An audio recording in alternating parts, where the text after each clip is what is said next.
والصلاة والسلام على أشرف الخلائق أجمعين سيدنا وسيد الأولين والآخرين حبيبنا وحبيب إله إمام المرسلين وخاتم النبيين أبي القاسم المصطفى محمد اللهم صل على محمد وآل محمد وعلى أهل بيته الطيبين الطاهرين الهداة المهديين المعصومين المظلومين واللعنة الدائمة على أعداء الحق والدين. أما بعد، فقد قال الله تعالى عز اسمه في محكم كتابه: بسم الله الرحمن إن في خلق السماوات والأرض واختلاف الليل والنهار لآيات لأولي الألباب.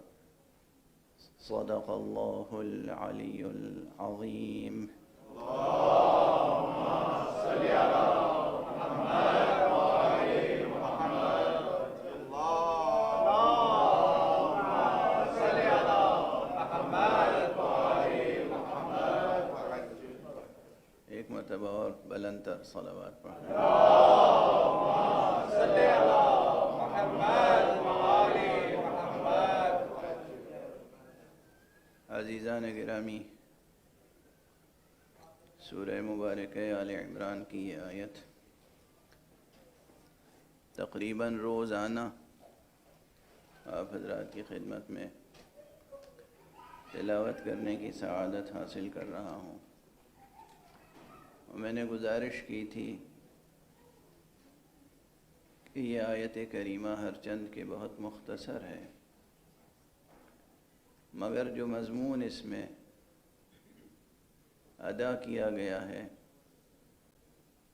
اگر اس مضمون کو پیش نظر رکھا جائے تو انسان کا ایک لامتناہی علمی اور عملی سفر اس آیت کی روشنی میں طے ہو سکتا ہے. ظاہر ہے کہ محدود وقت میں اشارات ہی ممکن ہوتے ہیں. بعض مسائل پر تھوڑی سی تفصیل عرض کی جا سکتی ہے، ورنہ اشارات جو کیے جاتے ہیں جستجو اور کنجکاوی اور شرف نگاہی کا ذوق رکھنے والے ان اشارات پر ہی اپنے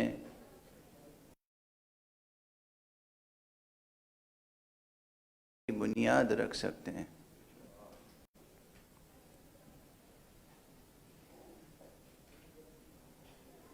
اس پوری کائنات میں حق سبحانہ و تعالی کی قدرت کے جلوے بکھرے ہوئے ہیں اور اس کی آیتیں بکھری ہوئی ہیں. اللہ سبحانہ و تعالی کی ذات گرامی کی صفت ہی یہ ہے کہ وہی ظاہر ہے، وہی باطن ہے، وہی اول ہے، وہی آخر ہے.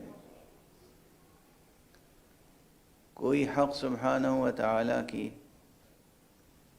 جستجو کا سچا ذوق رکھتا ہو تو ہر جگہ اس کی تجلیاں موجود ہیں، اور کوئی غفلت شعار ہو تو پھر حق سبحانہ و تعالی اس کو اپنی تجلی سے محروم بھی کر دیتا ہے. غفلت شعاری یعنی ناقدری، وہی بات جو حق سبحانہ و تعالی نے خود فرمائی قرآن مجید میں مکرر کہ وما قدر اللہ حق قدرہ، ہائے ہمارے بندوں نے ہماری قدر شناسی نہیں کی، قدردانی نہیں کی، ہماری قدر نہیں پہچانی۔ اللہ سبحانہ و تعالیٰ کی قدردانی کے کیا معنی ہیں؟ اللہ سبحانہ و تعالیٰ کی قدردانی کے معنی یہ ہیں کہ اس کی تمام نعمتوں کی قدردانی کی جائے، جو کچھ وہ عطا کرے اس کی قدردانی کی جائے، اس کی قدر شناسی کا حق ادا کیا جائے، ورنہ وہ ذات بے نیاز ہے ہماری کسی بھی طرح کی قدردانی و قدر شناسی کی سے بے نیاز ہے، وہ محتاج نہیں ہے، وہ نیاز مند نہیں ہے، بے نیاز علی الاطلاق۔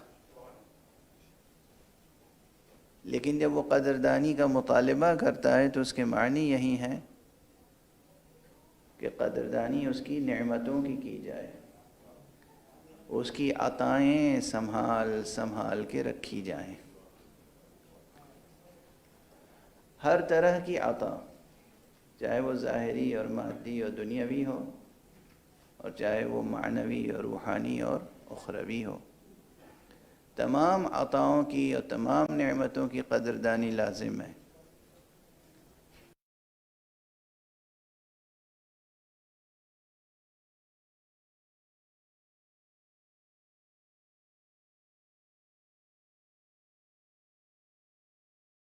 نعمتوں کی قدردانی نہیں کی، یہی سبب ہے کہ بار بار سوالات پیدا ہوتے ہیں۔ یہ سوال بھی جو پرسوں کسی عزیز نے کیا اور کل اس کو تھوڑا سا میں نے جواب دینے کی کوشش کی کہ کیا قرآن مجید میں وضاحت کے ساتھ، صراحت کے ساتھ مسئلہ امامت پر روشنی ڈالی گئی ہے؟ یہ سوال اسی لیے قائم ہے مسلسل کہ حق سبحانہ و تعالیٰ کی عطا اور اس کی نعمتوں کی طرف سے غفلت ہے۔ یہ امامت اور ولایت بھی وہ حقیقت ہے جسے اللہ سبحانہ و تعالیٰ نے اپنی نعمت سے تعبیر فرمایا ہے۔ چنانچہ وہ مشہور آیت الیوم اکملت لکم دینکم واتممت علیکم نعمتی ورضیت لکم الاسلام دینا، اس آیت کریمہ میں نعمت سے مراد کیا ہے؟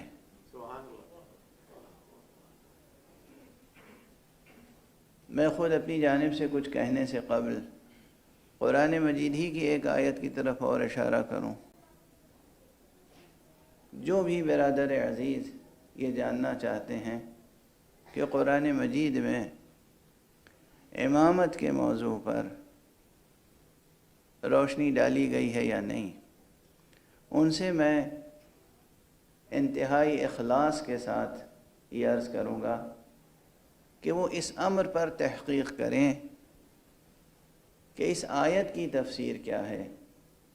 یا ایھا الرسول بلغ ما انزل الیک من ربک وَإِن لَّمْ تَفْعَلْ فَمَا بَلَّغْتَ رِسَالَتَهُ، اس آیت کی تفسیر کیا ہے؟ وہ کون سا امر ہے جس کی تبلیغ کا حکم اللہ سبحانہ و تعالی نے اپنے پیغمبر کو اس اہتمام سے دیا ہے؟ سوال پیدا ہوگا یعنی یا ایھا الرسول بلغ۔ اچھا، یہ اجماع مفسرین ہے کہ یہ پہلی آیت نہیں ہے، یعنی جب رسول بنایا تو اس وقت کی یہ آیت نہیں ہے کہ یا ایھا الرسول بلغ، اے رسول اب جائیے آپ تبلیغ کیجیے، تو بہت آسان ہو جاتی تفسیر کہ صاحب یہ آغاز رسالت کا مرحلہ تھا، تو اللہ سبحانہ و تعالیٰ نے پیغمبر سے کہا کہ جائیے میں نے رسول بنا دیا ہے، اب آپ رسالت پہنچائیے۔ تو اس میں تمام اصول و فروع دین شامل ہو جاتے ہیں۔ تمام اصول و فروع دین شامل ہو جاتے کہ بھائی جسے کہیے کہ ایک ذمہ داری سونپی جا رہی ہے، ایک جاب جو ہے پوری وہ حوالے کی جا رہی ہے، ایک مہم سر کرنے کی، اور اس مہم کے جتنے بھی اجزاء و عناصر، جتنے ابعاد اور جتنے بھی جہات و جوانب ہیں وہ سب اس میں شامل ہیں کہ یا ایھا الرسول بلغ، اے رسول اب آپ تبلیغ کیجئے۔ تو تمام مفسرین و مؤرخین متفق نظر آتے ہیں اس بات پر کہ یہ پہلی نازل ہونے والی آیت نہیں ہے، آغاز رسالت میں نازل نہیں ہوئی، بلکہ عمر تبلیغ رسالت و عمر مبارک نبوی ظاہری عمر کے بالکل اختتامی مرحلے میں، یعنی توحید کا پیغام پہنچا دیا، نبوت سے آشنا کر دیا، اور آخرت کی تفصیلات بیان کر دیں، فروع دین میں نماز پہنچا دی، روزہ پہنچا دیا، زکوٰۃ کا حکم پہنچا دیا، جہاد کا حکم پہنچا دیا، نہ صرف یہ کہ پہنچا دیا بلکہ ہر حکم پر عمل کر کے دکھا دیا۔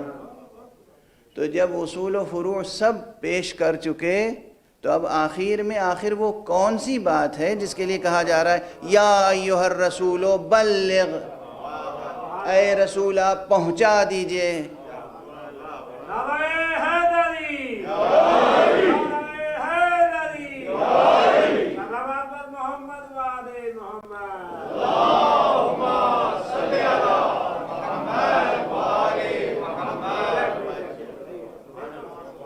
متن آیت میں، الفاظ آیت میں تو کسی خاص چیز کی طرف اشارہ نہیں ہے، بلکہ ایک اجمال ہے، یا ایھا الرسول بلغ ما انزل الیک من ربک، جو آپ کے اوپر آپ کے رب کی جانب سے نازل کیا جا چکا ہے وہ پہنچا دیجئے۔ تو اگر اس آیت کا تعصب کی اینک اتار کے انسان مطالعہ کرے اور پوچھے مفسرین سے، جناب حضرت فخر الدین رازی صاحب آپ یہ بتائیں کیا یہ آیت بالکل آغاز میں نازل ہوئی تھی، دعوت ذو العشیرہ کے موقع پر، یا اس سے بھی پہلے؟ جواب دیں گے نہیں۔ جناب جلال الدین سیوطی صاحب آپ فرمائیے کیا یہ آیت بالکل آغاز میں نازل ہوئی تھی؟ غار حرا میں پہلی آیت جبرائیل لے کے یہ آئے تھے، یا ایھا الرسول بلغ، اے رسول اب پہنچا دیجئے۔ جناب مفسر طبری ذرا آپ بتائیے کہ یہ آیت کب نازل ہوئی تھی؟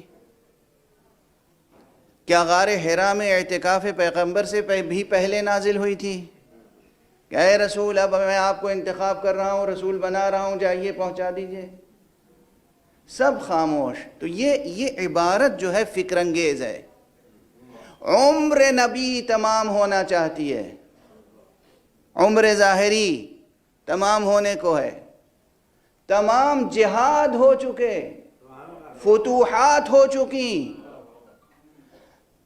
تمام تبلیغ ہو چکی، نماز قائم ہے، جمعہ قائم ہے، جہاد قائم ہے، حج برقرار ہے، زکوٰۃیں ادا ہو رہی ہیں، نظام سلطنت نبوی قائم ہے، اور اس کے بعد کہا جا رہا ہے یا ایھا الرسول بلغ ما انزل الیک من ربک، اے رسول اب پہنچا دیجئے آپ جو آپ کے اوپر اللہ کی طرف سے نازل ہوا ہے۔ وَإِن لَمْ تَفْعَلْ فَمَا بَلَّغْتَ رِسَالَتَهُ، اور اگر آپ نے نہیں پہنچایا تو گویا آپ نے رسالت نہیں پہنچائی۔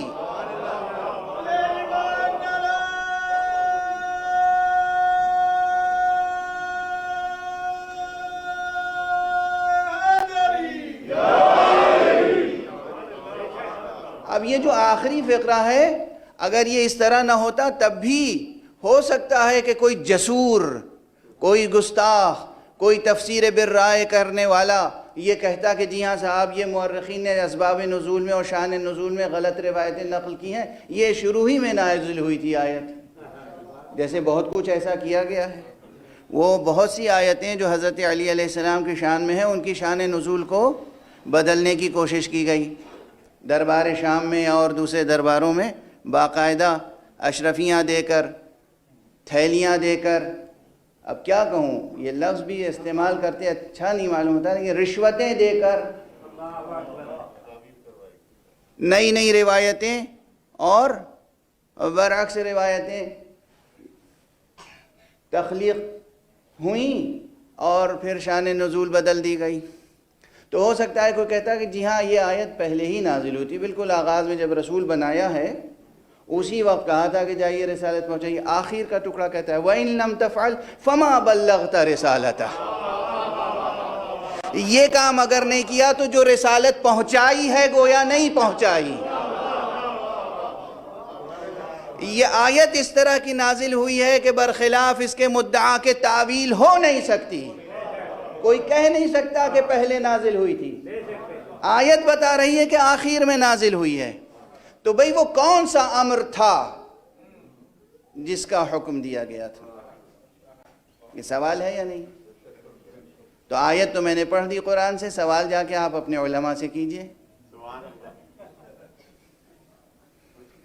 کہ یہ ما انزلہ یہ کون سی چیز نازل ہوئی تھی پیغمبر پر؟ حج تو کر کے پلٹ رہے تھے۔ جہاد تو بدر سے لے کے خیبر تک کتنے جہاد ہو چکے تھے۔ نماز جمعہ، روزہ، زکوٰۃ، کون سی چیز تھی آخر؟ اس سوال برحق ہے یا نہیں؟ اگر اس ایک آیت کی صحیح تفسیر سمجھ لیں تو آپ کو جواب مل جائے گا کہ مسئلہ امامت پر قرآن مجید میں نہ صرف یہ کہ روشنی ڈالی گئی ہے بلکہ کس اہتمام سے روشنی ڈالی گئی ہے، کس جلال و جمال کے ساتھ روشنی ڈالی گئی ہے کہ اے رسول اب پہنچا دیجئے۔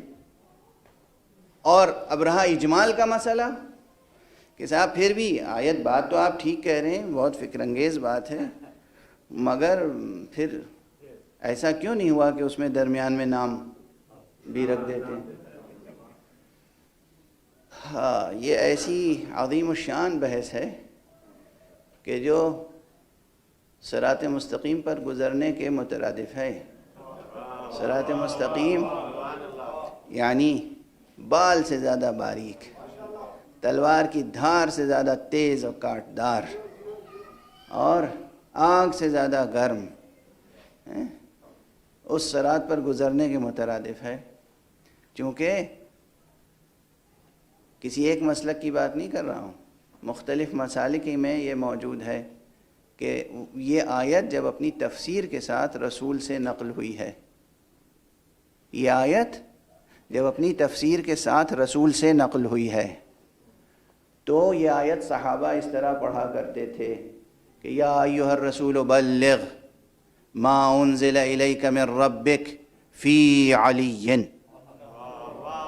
وَإِن لَمْ تَفْعَلْ فَمَا بَلَّغْتَ رِسَالَتَهُ، اے رسول آپ اب تبلیغ فرما دیجئے، پہنچا دیجئے وہ پیغام جو اللہ سبحانہ و تعالیٰ کی طرف سے آپ کے اوپر نازل ہوا ہے علی کے بارے میں، اور اگر آپ نے یہ کام نہیں کیا تو گویا رسالت نہیں پہنچائی۔ یہ عبارت ڈھونڈیے گا جا کے، صرف شیعہ مفسرین کے ہاں نہیں، غیر شیعہ مفسرین کے ہاں بھی تلاش کیجیے گا، یہ عبارت ملے گی۔ لیکن یاد رکھیے گا میرا جملہ، یہ عبارت اس بات پر اور یہ روایت اس بات پہ دلالت نہیں کرتی کہ قرآن میں تحریف ہوئی یا قرآن میں کچھ کم کیا گیا یا اضافہ کیا گیا۔ میں نے بار بار کہا یہ آیت جب پیغمبر سے اس کی تفسیر کے ساتھ نقل ہوئی تو صحابہ اس طرح پڑھتے تھے۔ اچھا، اس طرح پڑھنے کی شان کیا ہوتی ہے؟ میں مثلا ایک مثال دے دوں، ایک صلوات پڑھ دیجئے محمد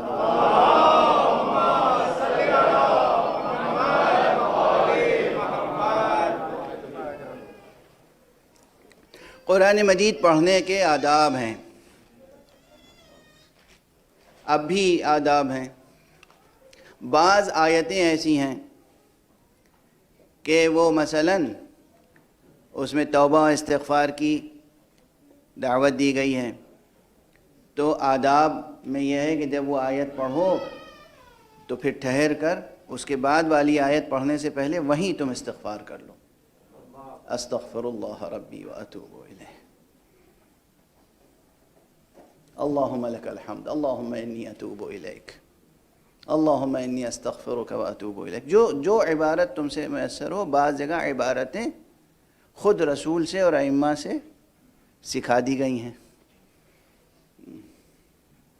مثلا سورہ مبارکہ اخلاص پڑھو. بسم اللہ الرحمن الرحیم، قل هو اللہ احد اللہ الصمد لم یلد ولم یولد ولم یکن لہ کفوا احد. جب یہ سورہ پڑھو تو تم اس کے بعد یہ کہہ دیا کرو کذالک اللہ ربی، ایسا ہی ہے میرا رب. جیسی شان اس نے اپنی بیان کی ہے ویسا ہی ہے وہ رب. تو یہ جو ہے یہ اضافہ نہیں ہے قرآن میں، اور یہ ٹکڑا قرآن کا حصہ نہیں ہے. اب اگر کوئی کہے کہ میں تو اسی طرح پڑھا کرتا تھا، تو اس کے یہ معنی نہیں ہے کہ یہ آیت تھی اس طرح سے. اس کے معنی یہ ہے کہ ان آداب کے ساتھ میں پڑھا کرتا تھا. واضح ہے؟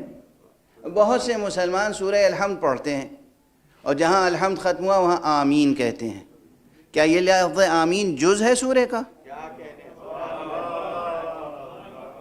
یہ لفظ آمین سورے کا حصہ ہے؟ اس سورے کے ساتھ نازل ہوا یہ کلمہ نہیں. یہ سکھایا گیا ان کو، وہ اس طرح پڑھتے ہیں. اسی طرح بہت سے صحابہ کو رسول اللہ نے اسی طرح سکھایا تھا تاکہ تعویل بھولنے نہ پائیں، تاکہ تفسیر بھولنے نہ پائیں کہ یا انزل الیک من ربک فی علی وان لم تفعل فما بلغت رسالتہ. تو یہاں فی علیین کا کلمہ یا اس کے علاوہ کوئی اور عبارت بھی بعض روایتوں میں ہے، وہ عبارت یا وہ کلمہ جزو آیت نہیں ہے مگر تعویل آیت ہے جو منقول ہے مصطفیٰ صلی اللہ علیہ وآلہ وسلم سے.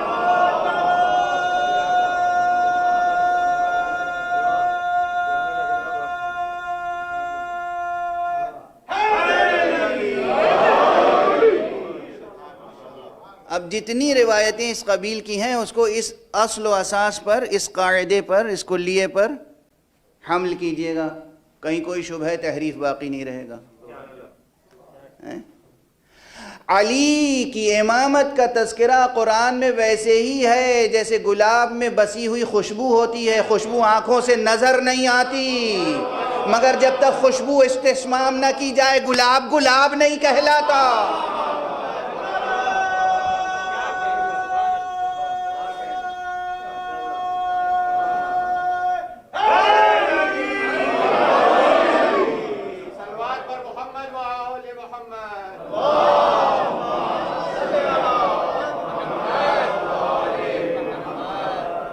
کسی کو آپ گلاب ہدیے میں پیش کریں اب وہ کہے مجھے اس میں خوشبو دکھاؤ،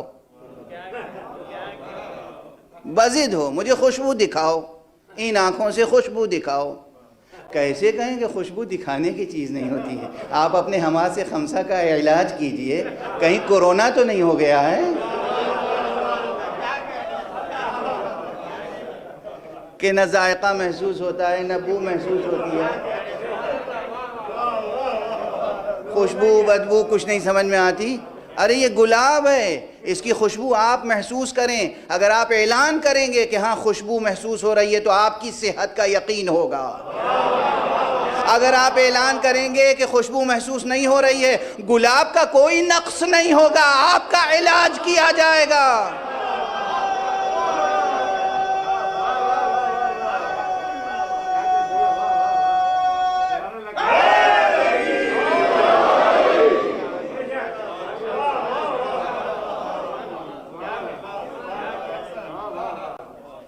گلاب کا نقص، مرض آپ کو ہے، ناصبیت کا مرض آپ کو ہے، تعصب کا مرض آپ کو ہے، جہالت کا مرض آپ کو ہے، جفا کا مرض آپ کو ہے، ظلم کا مرض آپ میں ہے، ستم کا مرض آپ میں ہے، خیانت کا مرض آپ میں ہے، بغاوت کا مرض آپ میں ہے۔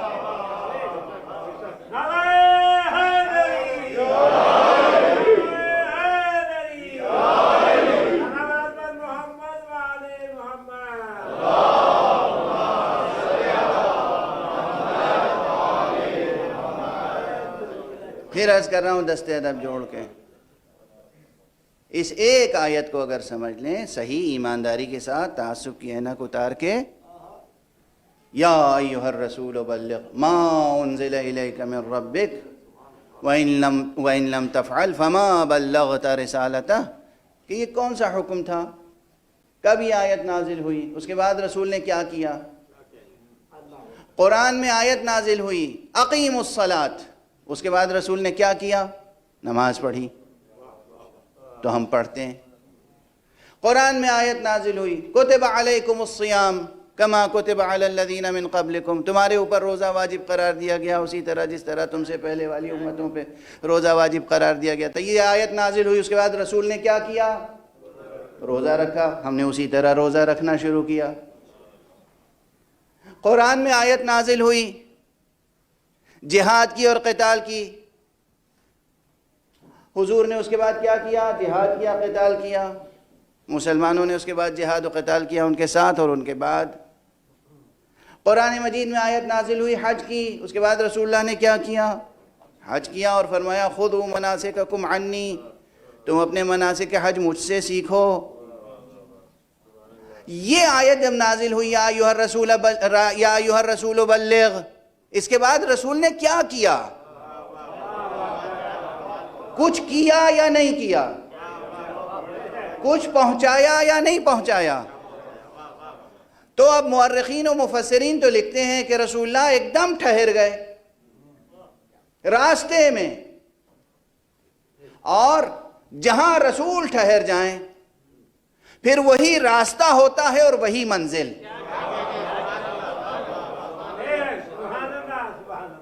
وہی راہ ہے وہی منزل۔ ٹھہر گئے، اس کے بعد کیا کیا؟ میدان کو صاف کروایا اور ایک منبر تعمیر کروایا۔ تو منبر سے وابستہ رہنے کی خو ڈالیں، منبر کا احترام رکھیں، منبر کی امانت کو محفوظ رکھیں، اور یاد رکھیں کہ حق منبر بھی تبھی ادا ہوگا چاہے کہیں بھی منبر رکھیں۔ منبر رسول نے بنوایا تھا، اور جب رسول نے منبر بنوایا تھا تو اس پر توحید سے لے کر آخرت تک کے تمام موعظے کیے تھے، لیکن جان سخن ولایت و امامت کا مسئلہ تھا۔ منبر تعمیر کروایا اور پھر لوگوں کو ٹھہرایا، اور مورخ طبری کی کتاب الولایہ کی باتیں اگر مان لیں تو ایک دن نہیں، 2 دن نہیں، 3 دن ٹھہرایا، اور یہ لازمی تھا ٹھہرانا، کیونکہ حضور علیہ السلام نے ظہر کے وقت 18 عید غدیر ظہر کے وقت نماز ظہر سے پہلے خطبہ ارشاد فرمایا، اس کے بعد نماز باجماعت ادا ہوئی، اور اس کے بعد سب کو حکم دیا کہ اب جاؤ سلموا علی علی بامرۃ المؤمنین، جاؤ سب کے سب علی ابن ابی طالب کو سلام کرو یہ کہہ کر السلام علیک یا امیر المؤمنین۔ کیا کہنا اس امیر المومنین کا جو رسول اللہ کی موجودگی میں امیر المؤمنین بنا، جو رسول اللہ کی موجودگی میں رسول اللہ کے دیے ہوئے لقب کے ساتھ امیر المؤمنین بنا ہو۔ لقب تو آپ کسی کو بھی دے سکتے ہیں، یعنی کلیجہ خون ہو کے منہ سے باہر آنا چاہتا ہے یہ مسلمان لئیم مسلمان، یہ مسلمان گنہگار مسلمان، یہ مسلمان خدا اور رسول کے نافرمان مسلمان، یہ مسلمان وہ ہیں جن کی بعض کتابوں میں یزید کے ساتھ بھی امیر المومنین لکھا ہوا ہے۔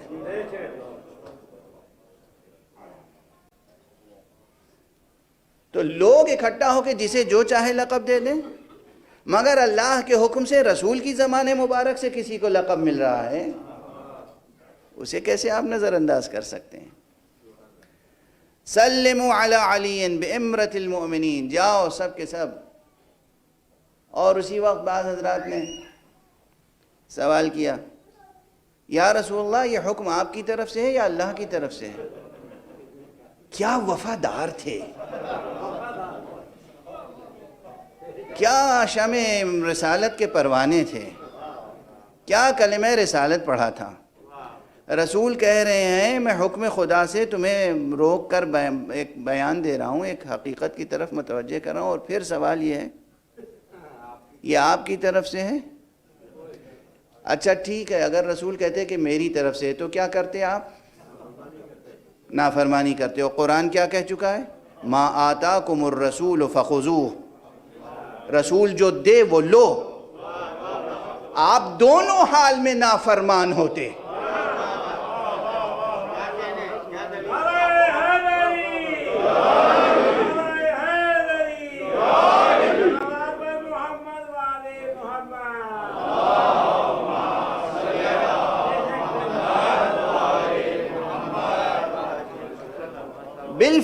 بالفرض فرض کر لیجئے کہ رسول اللہ فرماتے کہ یہ تو میری طرف سے حکم ہے، میں حکم دے رہا ہوں، تو پھر ہمارا آپ کا سب کا فریضہ کیا تھا؟ رسالت کا کلمہ پڑھ چکے ہیں، اور قرآن نے کہا ہے ما آتاکم الرسول فخذوہ وما نہاکم عنہ فانتہوا، رسول جو دے وہ لے لو، جس چیز سے منع کریں اس سے باز رہو.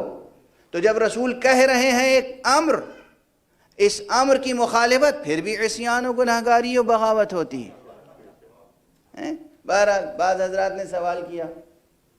اب یہ تمام باتیں آپ حضرات جو میرے سامنے امیڈیٹ یہ مجمع موجود ہے، ان میں سے ہر شخص، ہر جوان، ہر بوڑھا، ہر بچہ، مرد، عورتیں، سب غالباً ان تمام روایتوں کو نہ جانے کتنی بار سن چکی ہیں اور سن چکے ہیں اور یاد ہیں آپ کو. یہ تو دو وجہ ہیں مکرر عرض کرنے کی.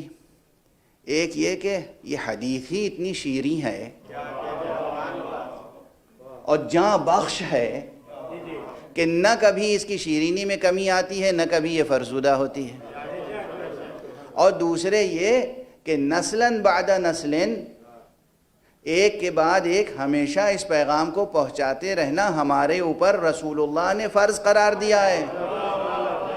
دو حکم ہیں، دو حکم، ایک عمومی ایک خصوصی. عمومی یہ ہے کہ آپ نے کئی مرتبہ فرمایا بلغوا عنی ولو آیہ، میری طرف سے پہنچاؤ، لوگوں تک پہنچاؤ چاہے ایک آیت ہی صحیح. تو پہنچانا رسول اللہ کی طرف سے ہر کلمہ گو کا فرض ہے کہ ایک دوسرے تک پہنچائے. اور دوسرے یہ کہ خود میدان غدیر میں امامت و ولایت و وصایت و خلافت کا اعلان کرنے کے بعد فرمایا فَلْيُبَلِّغِ الشَّاهِدُ الْغَائِبُ، جو یہاں موجود ہے وہ ان لوگوں تک پہنچا دے جو موجود نہیں ہیں. اس لیے ہم پر فرض ہے کہ ہم ہمیشہ نئی نسلوں تک یہ پیغام پہنچاتے رہیں. ایک صلوات پڑھ دیجئے محمد و آل محمد.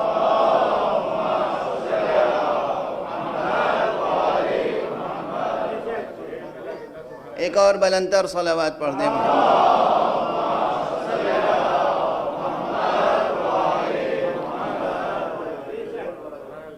تو جسے کہتے ہیں کہ ام المطالب، کلید مطلب، جو کسی موضوع کی ہے وہ آپ کے ہاتھ میں آج تک دو میں نے عرض کی. ایک کل کی جو آیت تھی سورہ مبارکہ بقرہ کی، وَإِذِ ابْتَلَىٰ إِبْرَاهِيمَ رَبُّهُ بِكَلِمَاتٍ فَأَتَمَّهُنَّ قَالَ إِنِّي جَاعِلُكَ لِلنَّاسِ إِمَامًا قَالَ وَمِن ذُرِّيَّتِي قَالَ لَا يَنَالُ عَهْدِ الظَّالِمِينَ. یہ آیت تمام کلیات مطالب امامت کی جامع ہے. اصل امامت ثابت ہوتی ہے، امامت کا من جانب اللہ ہونا ثابت ہوتا ہے، امامت ابراہیمی کا من جانب اللہ ہونا ثابت ہوتا ہے. نسل ابراہیمی میں قیامت تک جتنے آئیں گے ان سب کی امامت کا من جانب اللہ ہونا ثابت ہوتا ہے. پھر ہر امام کا صاحب علم ہونا ثابت ہوتا ہے، ہر امام کا صاحب عصمت ہونا ثابت ہوتا ہے.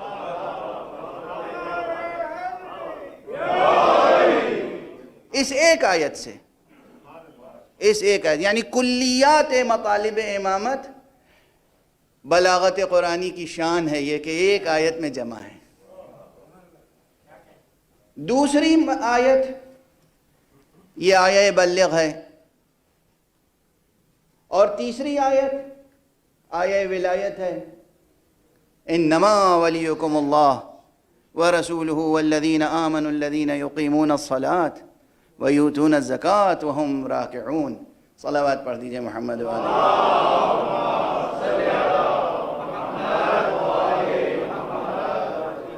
ایک اور بلندر صلوات پڑھ۔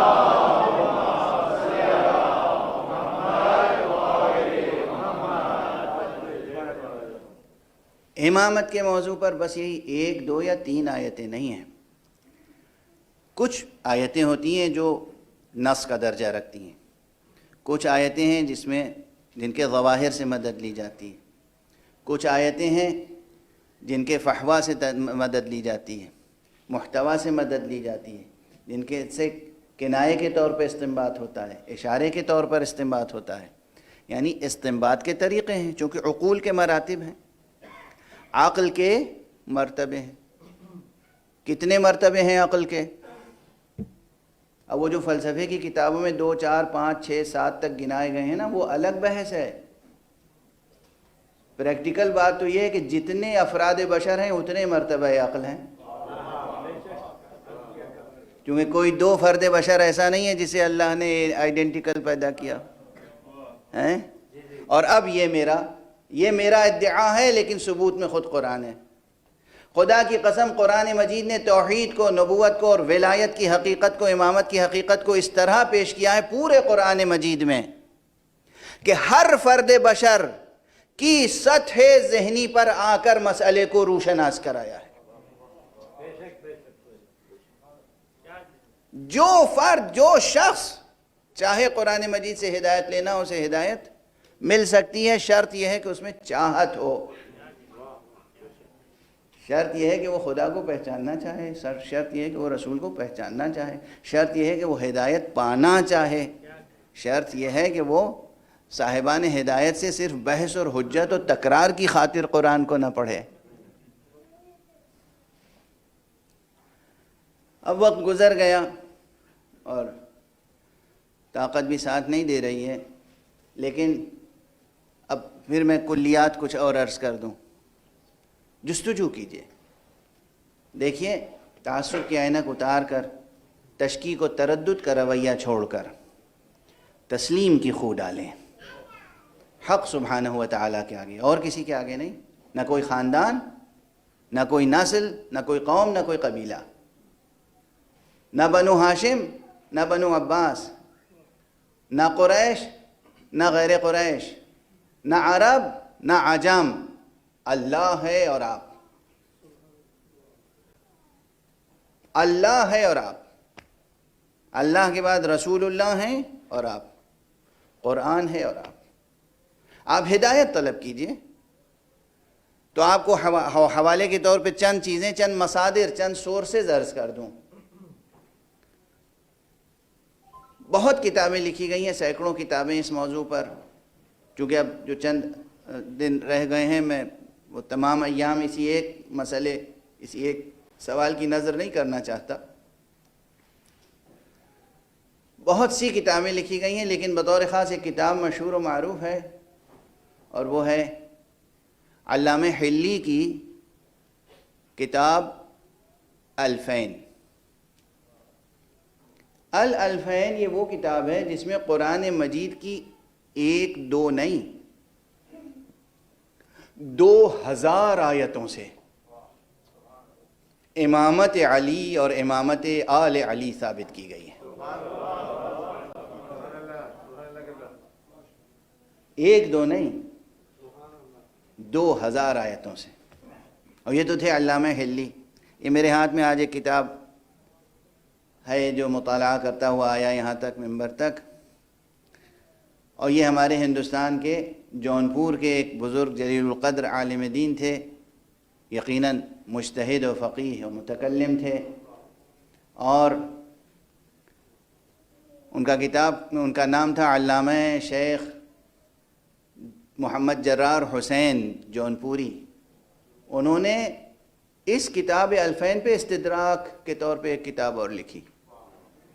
یعنی جو آیتیں علامہ ہلی نے اپنی کتاب میں شامل نہیں کی تھیں یا ان کی نظر سے رہ گئی تھیں، 2000 آیتوں پر مزید. تو یہ کتاب میرے پاس اس وقت موجود ہے جس میں 647 آیتیں اور اضافہ کی انہوں نے. کل قرآن مجید میں کتنی آیتیں ہیں؟ 6200 کچھ آیتیں، یا جو مشہور ایک ورژن چلا آ رہا ہے 6666 آیتیں. 6666 آیتوں میں سے جناب والا 2647 آیتیں مسئلہ ولایت و امامت امیر المومنین امام المتقین علی ابن ابی طالب علیہ السلام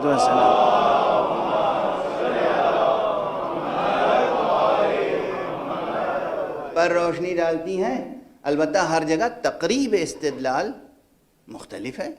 میں نے عرض کیا آرگومنٹ کے طریقے ایک سے زیادہ ہیں. کسی مسئلے کو پیش کرنے کے طریقے، پریزنٹیشن کے طریقے ایک سے زیادہ ہیں، ایکسپریشن کے طریقے ایک سے زیادہ ہیں.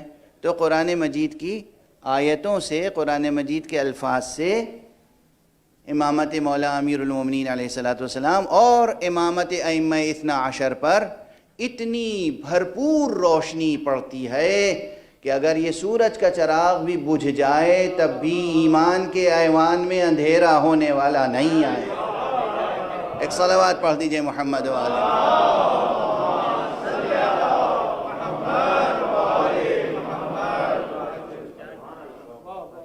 یہ سورج کا چراغ، یہ چاند کا ٹمٹماتا ہوا چراغ یہ بجھ جائیں تب بھی صحن حرم الہی میں روشنی رہے گی، کیونکہ وہاں کی روشنی ہی نور ولایت ہے. صحن حرم و جوف حرم کی تو روشنی ہی نور امامت و نور ولایت ہے. کتنی آیتیں اب آپ کے سامنے عرض کروں. اور آیہ ولایت، آیہ اولی الامر، بس ایک دو جملوں میں عرض کر کے آگے بڑھوں. آیہ اولی الامر، اطیعوا اللہ و اطیعوا الرسول و اولی الامر منکم. اب یہ کسی شیعہ مفسر کی کتاب نہ دیکھیے گا، جا کے حضرت امام فخر الدین رازی کی تفسیر کبیر مطالعہ کیجئے. اس میں سے تقریب استدلال خود پیدا ہو جائے گی. جو انہوں نے لکھا ہے اس میں ظاہر ہے، وہ میں مجبور ہوں یہ بات کہنے پر کہ چونکہ مسلک پرستی بھی ہوتی ہے تو بات جو ہے واضح بات بھی انسان اس طرح کہتا ہے کہ وہ واضح.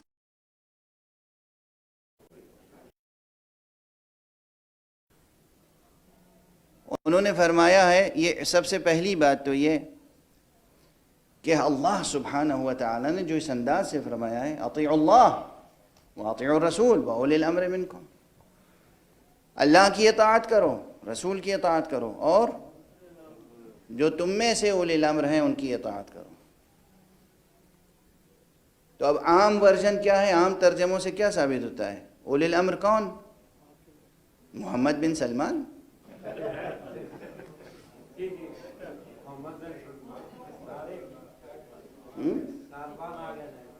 اولی الامر کون؟ اب کس کا نام گناؤں؟ کتنے ملک ہیں مسلمانوں کے دنیا میں؟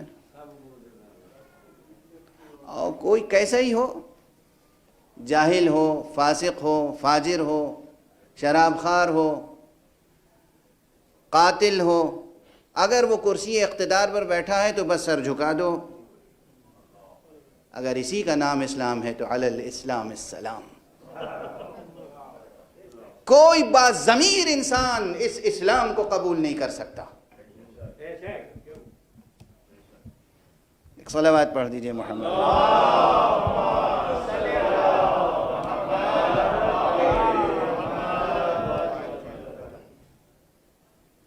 یہ مسئلہ مائک کا جو ہے میں کہہ چکا ہوں انٹرنیشنل ایشو ہے. دنیا کے زندہ سوالات میں سے ایک یہ بھی ہے جو کبھی ختم ہی نہیں ہو سکتا. محمد بلند تر صلوات.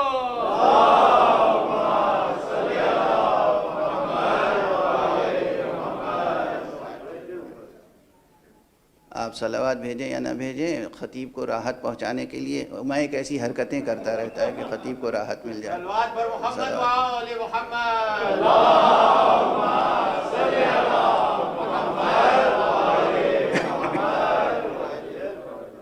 تو میں پھر جملہ دہرا رہا ہوں، اگر اس کے معنی یہی ہے کہ جو بھی جیسا بھی ہو، یزید ہو، ولید ہو،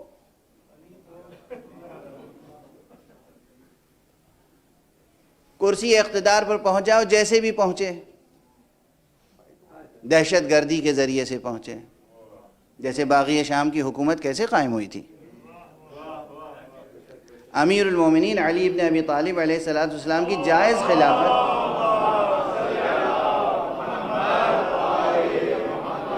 یعنی یہ جائز خلافت جو کہہ رہا ہوں میں، یہ تو عام اصطلاحی ہے. تمام مہاجرین و انصار نے، مدینے نے جمع ہو کے حضرت کی بیعت کی، اور حضرت کہہ رہے تھے کہ تم کسی اور کی بیعت کر لو، میں وزارت کے اوپر راضی ہوں، خلافت کوئی بھی تم میں سے اختیار کر لے، میں راضی نہیں ہوں. سب یک زمان کہہ رہے تھے کہ نہیں، اب تو ہم آپ کے علاوہ کسی کی بیعت نہیں کریں گے. یہاں تک کہ مجمع کے فشار سے آپ کے پاؤں زخمی ہو گئے، مجمع کے فشار سے، یعنی جسے کہتے ہیں یہ محاورتاً نہیں، مبالغہ نہیں، حقیقتاً ٹوٹے پڑ رہے تھے لوگ. اور حضرت نے پھر بیعت قبول کی، اور اس کے بعد آپ کی 4.5 سال 5 سال جو بھی دور حکومت رہا، اس میں شام کی طرف سے مسلسل غارت گری رہی. بھئی آپ کو اختلاف کس سے؟ امیر المومنین سے. تو سامنے آ جائیے، ایک طرف آپ، ایک طرف علی، فیصلہ ہو جائے گا.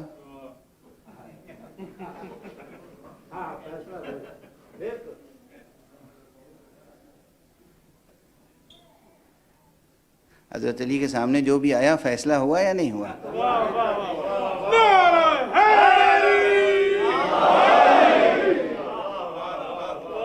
مرحب آیا ہو، انتر آیا ہو، عمر ابن عبد ود آیا ہو، بڑے سے بڑا پہلوان آیا ہو، بڑے سے بڑا درندہ آیا ہو، شجاع کا لفظ میں دشمنان آل علی کے لیے استعمال ہی نہیں کرتا ہوں، شجاعت کا لفظ نہیں، بڑے سے بڑا درندہ آیا ہو، بڑے سے بڑا جنگجو آیا ہو، فیصلہ تو ہوا. اور کیا انصاف کا فیصلہ ہوا؟ سر پہ تلوار پڑی تو اس طرح زمین تک آئی کہ برابر کے 2 ٹکڑے ہوئے. ترازو پہ تول کے دیکھ لو، ایک بال برابر کا فرق نہیں ہوگا. کمر پہ تلوار پڑی تو برابر کے 2 ٹکڑے ہوئے، جس کا جی چاہے تول کے دیکھ لے، کوئی فرق نہیں ہے. اس لیے کہ یہ عادل کی تلوار تھی، عالم کی تلوار تھی، شجاع کی تلوار تھی.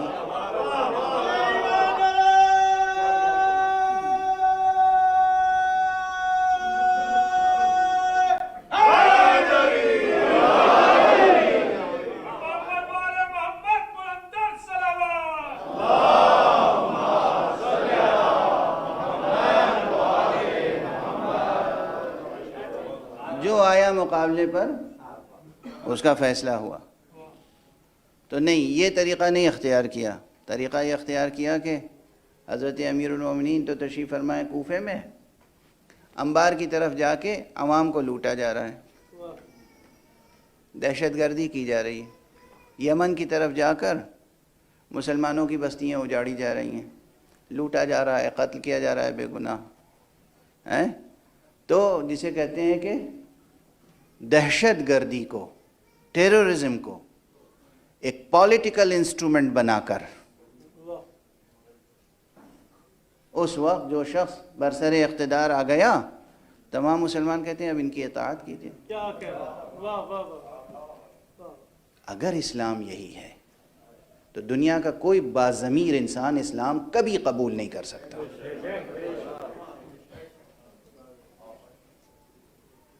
کبھی کبھی نہیں قبول کر سکتا. ہے سخت بات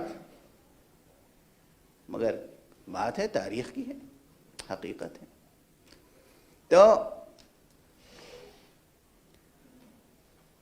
خود امام فخر الدین رازی اس آیت کے بارے میں کہتے ہیں اولی الامر منکم, کہ اللہ سبحانہ و تعالیٰ نے جس کی اطاعت کا اس طرح حکم دیا ہو اس جلال کے ساتھ, وہ کوئی غیر معصوم نہیں ہو سکتا.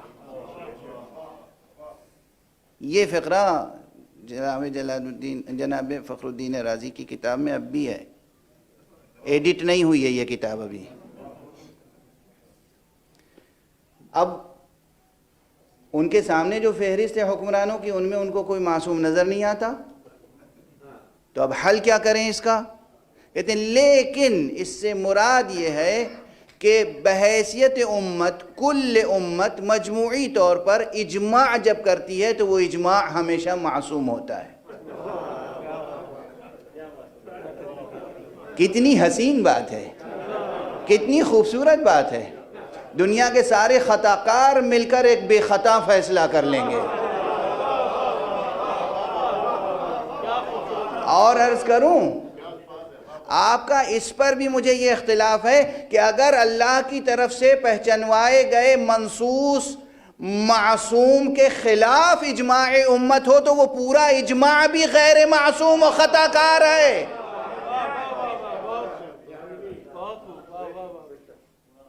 ایسا اجماع بھی کسی کام کا نہیں ہے. فرض کر لیجئے کہ ابھی کہہ رہا ہوں فرض کر لیجئے, تھوڑی دیر کے بعد کہوں گا حقیقت یہی ہے. فرض کر لیجئے رسول اللہ صلی اللہ علیہ وسلم ایک فیصلہ کر رہے ہیں اور ان کے فیصلے کے خلاف اجماع امت. اس اجماع کی کیا حیثیت ہے جناب مولانا فخر الدین صاحب؟ ایک فیصلہ رسول اللہ کا ہے, اجماع امت اس کے خلاف ہے. اس اجماع کی کیا قدر و قیمت ہے؟ یہ اجماع معصوم ہے, رسول معصوم ہے, رسول کے ساتھ قرآن معصوم ہے. رسول معصوم, قرآن معصوم, رسول معصوم کے خلاف اجماع امت, وہ بھی معصوم, جو کہ نظر آتا ہے. غدیر میں رسول نے فیصلہ سنایا اور بعد غدیر لوگوں نے ایک اجماع کر لیا. اب اس اجماع کی اہمیت رسالت محمد مصطفیٰ سے بھی بڑھ گئی, اور اس کے بعد جو تاریخ و تفسیر لکھی گئی تو اس کا نتیجہ یہ ہے کہ ہر شخص سوچتا ہے اور پوچھتا ہے امامت اگر اتنی ہی اہم چیز تھی تو قرآن میں کیوں نہیں ہے؟ اور میں کس طرح سے حقائق تبدیل ہوتے ہیں, کس طرح سے کہاں تعویل بدلی جاتی ہے, تفسیر بدلی جاتی ہے, اور کہاں تحریف واقع ہوتی ہے. آج بھی کہہ رہا ہوں متن قرآن ہر طرح کے تحریف سے محفوظ ہے, متن دین ہر طرح کی تحریف سے محفوظ ہے. مقام ختم نبوت محفوظ ہے, اور مقام ولایت بھی محفوظ ہے.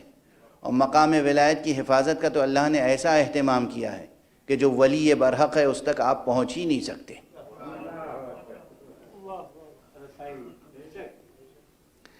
بس گفتگو کو روک رہا ہوں. تو یہ ذہن عالی میں رہے. پھر بطور خلاصہ اور بطور تاکید عرض کر رہا ہوں کہ قرآن مجید کے اگر بہت مختصر مطالعہ کرنا ہے تو یہ 3 آیات حضرت ابراہیم علی نبینا یا علیہ وعلی نبینا الصلاۃ والسلام, حضرت ابراہیم سے متعلق جو امامت کی آیت اتنے بڑے قرآن میں, وہ میں نے عرض کر دیا 2000 سے زائد آیتیں ہیں. لیکن اگر وہ سب آیتوں ان سے تقریب استدلال جو ہے اس پر کوئی مطمئن نہ ہو, قبول نہ کرے, اور کہے کہ صرف ایک جگہ یہ ایک آیت نظر آ گئی آپ کو, تو کیا یہ کافی ہے؟ اللہ کی کہی ہوئی بات ایک بار بھی کافی ہے.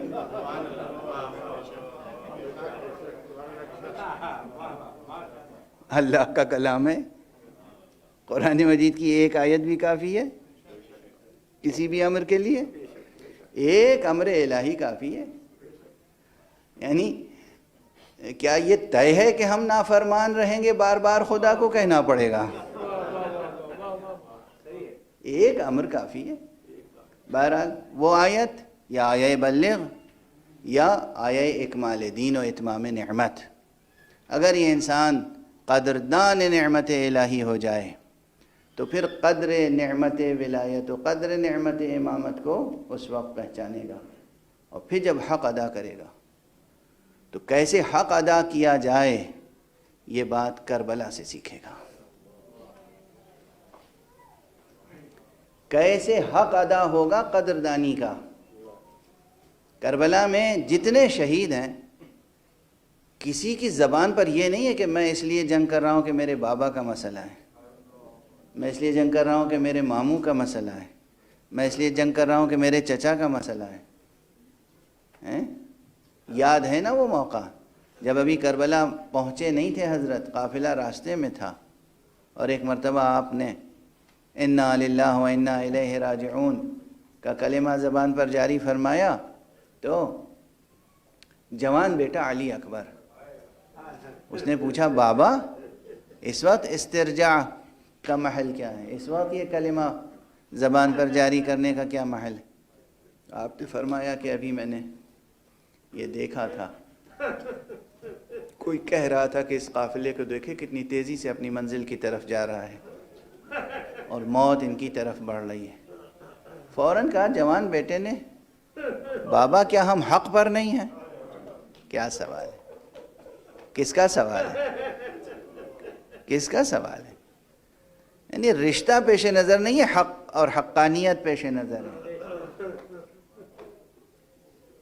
کوئی بھی کربلا میں ایسا نہیں تھا جس نے کسی خاص رشتے کی خاطر جان دی ہو۔ سب حسین کو امام سمجھ کر اور فرزند رسول سمجھ کر کہ یہ رسول اللہ کا نواسا ہے، فرزند رسول، اس لیے جان دے رہے تھے۔ اور اس میں بوڑھے ہوں یا جوان ہوں یا بچے، یہاں تک کہ آج خصوصیت کے ساتھ جس شہید کو آپ یاد کرتے ہیں اور جس شہید کا پرسہ دیتے ہیں، اس شہید کے لیے مورخین کا اجماع ہے کہ لم یبلغ الحلم، ابھی وہ بالغ نہیں ہوئے تھے، ابھی 13 برس چند مہینوں کا سن ہے، اور قد ایسا بوٹا سا ہے کہ جب گھوڑے پہ بیٹھتے ہیں تو رکاب تک پاؤں نہیں پہنچتا ہے، کوئی زرہ ان کے جسم پر پوری نہیں اترتی ہے، چنانچہ بغیر کسی زرہ کے میدان میں گئے ہیں، جسے کہتے ہیں ایک ہلکا سا کرتا ہے۔ اور بچپن کا عالم یہ ہے کہ پاؤں میں نالین جو ہے، ایک پاؤں کے نالین، وہ نالین کا تسمہ ٹوٹا ہوا ہے، اور بس نصرت امام وقت کے لیے بے اختیار نکل گئے۔ مگر ہاں بس چند فقرے اور عرض کروں جو آپ کے سنے ہوئے فقرے ہیں، لیکن جب بھی آپ سنتے ہیں اور ہم سنتے ہیں تو دل پہ کیسی چوٹ سی لگتی ہے۔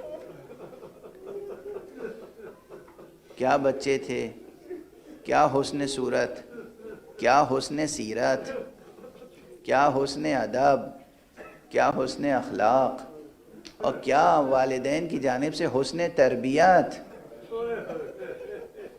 شب عاشور جناب امام حسن کی بیوہ ام فروہ کس طرح قاسم کو سنوارتی رہیں، نظر بھر کے دیکھتی رہیں، سنوارتی رہیں، اور جب صبح عاشورہ نمودار ہوئی کہا جاؤ بیٹا جاؤ، خدا حافظ، جاؤ اپنے ماموں پہ اجازت لو اور جان نثار کرو، اس لیے کہ یہ امام وقت ہیں، یہ فرزند خدا ہیں، یہ فرزند رسول خدا ہیں، یہ فرزند رسول خدا ہیں، ان کے اوپر قربان ہو جانا ہی سعادت ہے۔ جناب قاسم تشریف لائے، آپ سنتے رہتے ہیں برابر، امام حسن نے اجازت نہیں دی، امام حسین نے اجازت نہیں دی، اور امام کی کیفیت متغیر ہو رہی تھی، امام کی کیفیت متغیر ہو رہی تھی۔ امام حسین نے اس بچے کو اپنے بھائی کی شہادت کے بعد خود پالا تھا،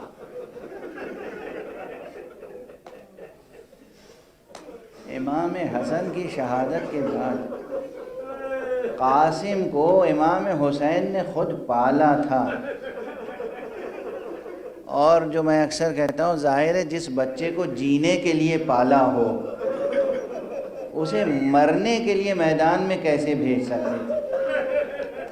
چنانچہ یہ معتبر روایتوں میں ہے، یہ صرف مرثیہ گو شعراء کا مبالغہ نہیں ہے، یہ معتبر روایتوں میں ہے کہ جب بھتیجہ اجازت لینے کے لیے آیا تو سینے سے لگا کے اتنا گریہ کیا کہ چچا اور بھتیجے دونوں غش کھا کے زمین پر گر گئے، اور پھر جب اٹھے تو جناب قاسم کو اجازت تو دی، لیکن جناب قاسم کے متعلق جو دشمن مورخین ہیں انہوں نے بھی یہ لکھا ہے، دشمن مورخین یعنی جو عبید اللہ ابن زیاد کی طرف سے واقعہ نگاری کے لیے لشکر گاہ میں موجود تھا، جسے آپ رپورٹر کہتے ہیں، اس کا یہ جملہ ہے کہ پھر خیام حسینی کی طرف سے میدان میں ایک ایسا بچہ آیا جس کا چہرہ چاند کے ٹکڑے کی طرح۔ آپ اندازہ کیجئے جسے دشمن چاند کہہ رہا ہو وہ اپنی ماں کی نگاہ میں کتنا حسین ہوگا، وہ اپنے چچا حسین کی نگاہ میں کتنا حسین ہوگا۔ قاسم میدان کربلا میں آئے اور رجز خوانی فرمائی، جہاد فرمایا، جنگ کی۔ ایک شقی نے آ کر ایک ایسی ضرب لگائی کہ گھوڑے پہ سنبھل نہ سکے، گھوڑے سے زمین پر آئے۔ اس شقی نے بڑھ کے چاہا کہ سر کو جدا کرے۔ قاسم گھوڑے سے گرتے گرتے آواز دے چکے تھے، امو جان میری مدد کو تشریف لائے۔ ہاں، یہ بھی قاسم کا امتیاز ہے جس سے ان کا بچپنا ظاہر ہوتا ہے ظاہری اعتبار سے، اس لیے کہ روز عاشوراء سب کو آقا حسین کی تنہائی کا احساس تھا، سب کو آقا حسین کی غربت کا احساس تھا، سب کو آقا حسین کی مصیبتوں کا احساس تھا، اس لیے جو بھی قربان ہو رہا تھا کوئی امام کو مدد کے لیے نہیں پکارتا تھا، بس آخری وقت کہتا تھا آقا فرزند رسول ہماری طرف سے آخری سلام، اور سلام کا صیغہ بھی اس طرح استعمال کرتا تھا کہ امام پر وعلیکم السلام کہنے کی زحمت بھی واجب نہ ہو، کس قدر لحاظ تھا۔ لیکن یہ قاسم تھے کم سین، ان کے منہ سے بے اختیار نکلا امو جان میری مدد کو آئیں۔ آقا حسین یہ سن کر میدان کربلا میں گئے، قریب پہنچے، دیکھا کوئی شقی سر جدا کرنا چاہتا ہے۔ آپ نے غضبناک ہو کر اس پہ حملہ کیا۔ جب حملہ کیا تو فوج میں ہلچل ہوئی، جب ہلچل ہوئی تو گھوڑوں کی ٹاپیں قاسم پر پڑتی تھیں اور قاسم کراہ کے پکارتے تھے امو جان امو جان امو جان۔ اور پھر بالآخر جب وہ ہلچل ٹھہری اور غبار چھٹا، آقا حسین جناب قاسم کے سرہانے پہنچے اور کہا میرے لال قاسم بہت صدمہ ہے مجھے کہ تم نے مدد کو پکارا اور میں مدد نہ کر پایا۔